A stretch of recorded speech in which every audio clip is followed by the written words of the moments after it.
A lucky day to you of Brock Lesnar being our reigning, defending, undisputed Universal Heavyweight Champion of the world, and I feel lucky, people. Yes, we got Yowie Wowie on Monday Night Raw, but it's nothing compared to our boy Brock Lesnar. I feel blessed. As a matter of fact, welcome to the biggest party of the summer, people, not SummerSlam, ew! Welcome to the Brock Lesnar's Appreciation Night. We got a table, we got some milk, we got some milk, and this is a good one. We also got some milk. And this is not some fake milk, you know, from the store. Ew! This is straight from Brock Lesnar's farm. So why don't you just bring yourself a glass of milk, cheers, and enjoy this review of Monday Night Raw. Welcome to greatness of Monday Night Raw. I feel blessed.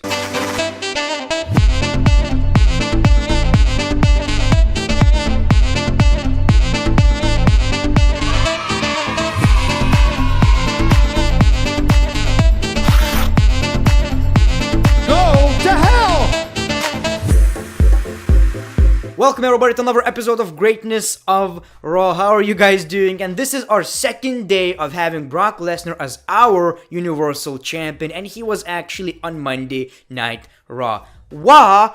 I cannot believe I'm saying this, but yes, he was on Monday Night Raw, and this episode was actually a pretty decent episode. We got a bunch of cool stuff like things making actual sense, for example, number one contenders matches. Wow! Somehow that is back, thankfully. You know, and I appreciate that. We got a number one contenders match for the WWE Universal Championship. Yeah, it was, you know, superstars from Raw and SmackDown. As a matter of fact, on WWE.com, somehow, some way, WWE forgot that Roman Reigns is actually on SmackDown.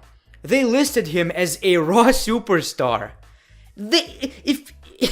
If WWE don't even know which superstars are from Raw and SmackDown, how are we supposed to know anymore? Anyway, that's absolutely ridiculous, but like I've said, this episode was pretty decent, but I was really disappointed in the ending. Anyway, let's start from the beginning of the show. So Paul Heyman and Brock Lesnar opened the show. Look at that view. Look at that view, people. This is absolutely beautiful. Heyman gets on the mic and talks about Brock Lesnar's victory last night and tells everyone he told them so. Paul Heyman also acknowledged the fact that he's kinda running Monday Night Raw. Heyman is here to display his genius, and he announced a cross-brand battle royal, and the winner is facing Brock Lesnar at SummerSlam. He then listed the competitors: Seth Rollins, Randy Orton, Big E, Cesaro, Braun Strowman, Rey Mysterio, Baron Corbin, Sami Zayn, Bobby Lashley, and Roman Reigns. So I guess that kinda makes sense. Finally, people having to earn the opportunity for a championship. I like that. And the list of superstars may not be very believable. I mean, is Big E gonna win? Is Cesaro going to win? That's kind of a bummer. And I was disappointed in the result as well because nothing really changed. But I mean, it made sense. Finally, a number one contenders match for a major championship. Not people like Samoa Joe who keep losing all the time, getting a championship opportunity out of nowhere for absolutely nothing. Then we got Ricochet and the Usos versus the Revival and Bobby Roode for no reason whatsoever. I'm not quite sure why we got this match. It wasn't really bad, always fun watching Ricochet. Ricochet and the Usos won the match after Ricochet hit 630 for the 3 count. Yes, it was a 2 out of 3 falls match. Yes, of course, like always. But at this point, I'm just not gonna get into it. It was a filler match. Nobody really cared. It wasn't a bad match, but like I've said, who gives a crap? Anyway, so the Usos and Ricochet won the match. And after the match, AJ Styles, Luke Gallows, and Carl Anderson come out to ringside. Ricochet hits a dive, and then everyone involved in the 6-man tag team match gets into the brawl. The Revival hit a Shadow Machine on Jay. Ricochet did an amazing dive on 3 men. And then AJ hit Ricochet with the best looking phenomenal forearm I've ever seen in my entire life. Hands down, that was the greatest phenomenal forearm we ever seen, at least in the WWE, so that looked amazing. And like I've said, this is the best rider we have in the WWE right now. AJ versus Ricochet. Cedric Alexander versus Drew McIntyre was kind of fun. A very short match, but surprisingly, Drew McIntyre lost against Cedric Alexander. So even though this episode, the go-home episode before Extreme Rules of Monday Night Raw, was a horrible episode, the ending was bad. You know, when the guy unmasked himself and it turned out to be Cedric Alexander. It's kinda good for his career, I'm not gonna lie. Like, he's not chasing the 24/7 championship anymore. He is actually in rivalries, and he defeated Drew McIntyre. So that's good for his career, and hopefully something good will come out of this horrible Monday Night Raw. And I'm all for the push. He won the match with a roll-up, but I mean, it's still a positive. We saw pre-taped promos from Samoa Joe and Finn Balor. Nobody really cares. Let's be honest. Two people who keep losing all the time. Two people who made championships unimportant. Like, nobody really cares, right? Am I the only one? Ugh. But thankfully, after what we seen, like after the match, we do care. We do care, and I'm gonna talk about that right now. As a matter of fact, I'm gonna talk about right now. So we got Samoa Joe versus Finn Balor. A pretty generic match. Nobody cared. Joe catches Balor and rolls him up into a pin for the free count in the opening moments of the match. So Samoa Joe won the match, and after the match, Joe beats down Balor. Balor breaks free and drops Joe, then hits the coup de grace on him. Balor's music starts playing, but then it slows down and the lights shut off in the arena. We hear a lot of sound effects, creepy stuff basically, and when the lights come back on, Bray Wyatt is in the ring in a mask holding Balor, and during that we got amazing camera shots, lighting, amazing sound effects. He hits the sister Abigail, which looked kind of sloppy, not gonna lie. We got a close-up on Bray Wyatt's mask, and that was basically a beautiful moment. Holy chance made this moment even more special. Perfect. Absolutely perfect. Maybe I'm not a fan of doing this kind of moment, very special moment on Finn Balor, you know?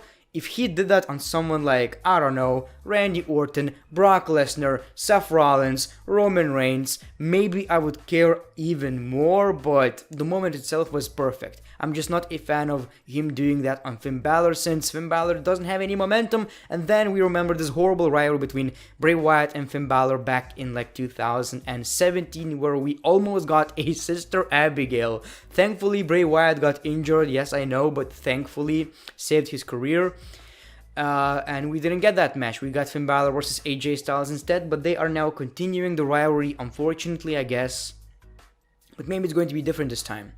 I know they're building up to Demon versus, Bray Wyatt, but I don't know. I just don't really care about Finn Balor at this point. But yeah, that was absolutely the highlight of the show. People really loved it, like I've said. The chants made it even more special. And hopefully we are going to see him wrestle. Maybe we won't see him next week, but I don't know what they're gonna do with the guy. I'm pretty sure we're gonna get him at SummerSlam. And, if we didn't get all the sound effects, the lighting, it wouldn't be as special. So hopefully once he's in the ring, they will find a way to make him entertaining and keep him fresh all the time, because it's gonna be difficult. Like, I don't imagine the guy just basically wrestling in the ring. Hopefully during his matches we're gonna see some special stuff, and we're not gonna see him wrestle every week on Monday Night Raw. Back from the break, we see Drake Maverick and his new wife checking into their hotel. He checks in under the names Mr. and Mrs. 24/7 Champion. After they check in, we see R-Truth poke his head out from behind the corner near the desk. Truth asks if someone named Hornswoggle has checked in. Then we got the Street Profits talking about Drake Maverick not consummating his marriage because of the 24/7 Championship. They talk about some of the matches still to come on tonight's show, including the Battle Royal and the Women's Fatal 4-Way Elimination match. Why are we seeing these two watching Monday Night Raw with us? What's the point? No more, please. And sometimes I find these two a bit cringy, I'm not gonna lie. We were about to get Zack Ryder versus Mike Kanellis, but Maria Kanellis says that she should wrestle. Even though she's pregnant, she should wrestle Zack Ryder. Of course, Mike Kanellis loses the match in a few seconds, and Maria Kanellis basically says that even our unborn child had a better chance of winning the match than you. He's a cock. My man is being a cock. I love this rivalry storyline. I don't know what it is, but I like that. At least he's doing something on Monday Night Raw, and not everyone is going to be a main eventer. Not even a mid-carder. We need some comedy, and Mike Kanellis and Maria Kanellis are perfect for that. It's kind of unfortunate that he was kind of a big deal in TNA. And by the way, people, Zack Ryder won a singles match on Raw. We got AJ Styles, Luke Gallows, and Carl Anderson versus the Lucha House Party. Seriously, Lucha House Party versus, yeah, of course. Ricochet interfered. He attacked AJ Styles. And like I've said, the greatest rivalry on Monday Night Raw right now. Ricochet is still chasing him. You know, he's now chasing him for the United States Championship. He was a champion before. And, you know, if this ends up being Ricochet winning the United States Championship back, I'm all for it. I'm all for it, and hopefully we are getting a match with stipulation at SummerSlam. We need an Extreme Rules match or a cage match or something like that with these two, because we already got a lot of matches, normal matches between these two, and this time we need something different. The club needs to be banned, whatever the case may be. This needs to be fresh, because so far I'm enjoying it. But anyway, AJ Styles won the match after he applied the calf crusher on Kalisto, and after the match he continued, beating down Kalisto. Seth Rollins is very angry, and he doesn't know if Becky Lynch is going to be here tonight because of the Baron Corbin's end of days. Like, I don't understand it. Why? Seriously, you have women beating each other with steel chairs, stables, ladders, Hell in a Cell matches, but once Baron Corbin did an end of days, wow, just out, possibly injured. Are you serious? I don't want to see intergendered matches, but let's be honest, like, a finisher is not gonna injure you. Let's be fair. And that's not the reason I don't want intergender matches. They can go on with the man, I get that, I don't care. It's just that, a babyface versus a woman, like, it doesn't work for me. I don't know, not a fan. But you shouldn't act like you're injured. I'm not a fan. So, anyway, she was on Monday Night Raw, by the way, because she's the man. Let the man speak, I'm tough. This is getting so bad. Number 1 contenders match for the Raw Women's Championship. Alexa Bliss versus Natalya versus Carmella versus Naomi. That was bad. People didn't care. We got some chants. I could be wrong. I think we got Let's Go Cena, Cena sucks. And people were really against Alexa. Nobody liked her. She's she's not the best wrestler, let's be honest. But Natalya ends up winning this match after we got Natalya versus Alexa Bliss left, and she's facing Becky Lynch at SummerSlam. We got a face-off, and yeah, we are about to see this match that nobody really cares about. Becky versus Natalya. What? Really? The Miz comes out to host a nice edition of Miz TV, and he introduces his guest Dolph Ziggler, because apparently Dolph Ziggler wanted to be on tonight's show. Yes, people, this was great. This was absolutely unbelievable. My favorite rivalry still. Since 2016, we didn't get a better rivalry than Dolph Ziggler versus The Miz. This made SmackDown so special back in the day. And this rivalry is, well, renewed, I guess. But this time, The Miz is a babyface and Dolph Ziggler is a heel. I'm excited. It doesn't even need a championship. I'm all for it. Ziggler is not doing anything. Miz is not doing anything. Let's put these two people who have so much chemistry together. So basically, the Dolph Ziggler tried to manipulate, how you turned into something you hated all this time, and you're basically just kissing all the asses. Was it worth it? You were not even on the pay-per-view. He was being, passive-aggressive. All he cares about is fortune and fame, just like his wife. The Miz attacks Ziggler and throws him out of the ring. So this rivalry is renewed, and like I've said, I'm so excited, people. I know it may sound like I'm sarcastic. I'm not. Let me know what you think in the comments below. Do you care or not? Like, seriously, I'm genuinely asking. Is it me? Or maybe it is actually exciting, because I thought about that like a month ago. How cool would it be to see Ziggler versus The Miz again?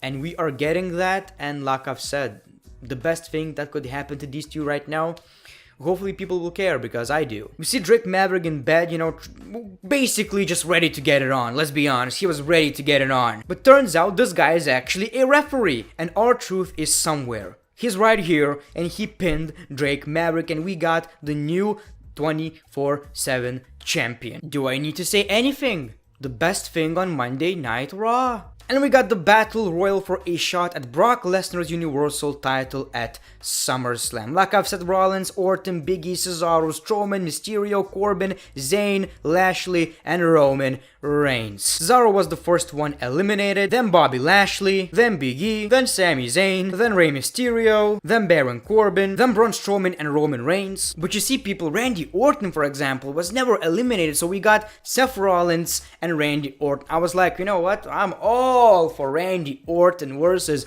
Brock Lesnar rematch. Snakes, milk, yeah people, I'm all for it. A rematch, you know, something different for once. I missed something like that. Cannot wait to see that on SummerSlam. Nope! Seth Rollins wins the match. Seth Rollins wins the match, people. We are still getting it. Seth Rollins versus Brock Lesnar, same crap. Who cares at this point? Like, things I don't want to see in the WWE. Lesnar versus Reigns, Lesnar versus Rollins. If I'm not seeing that and I'm seeing something different for the championship, I'm all for it. Also, Braun Strowman. No Braun Strowman, please. No Braun Strowman. I was like, please don't let it be Strowman, Reigns, or Rollins. And turn out to be Rollins. Something that we have already seen before and something that we don't want to see again. Disappointing stuff right here. A decent episode of Raw. I mean, we got a great rivalry renewed. I'm excited. We got number one contenders matches. Things made sense. Entertaining 24/7 segments. And then they end up giving us Seth Rollins again. I'm not that big of a fan. Like, I don't care. So thank you for watching this video. Let me know your thoughts on Monday Night Raw. Did you enjoy it? Let me know your highlights of the show. Thanks for watching again. Follow me on Twitter, Instagram, and Amino, where I'll be posting more WWE content. So download Amino, follow me. Thank you very much. And as always, the great one, peace, love, and hugs.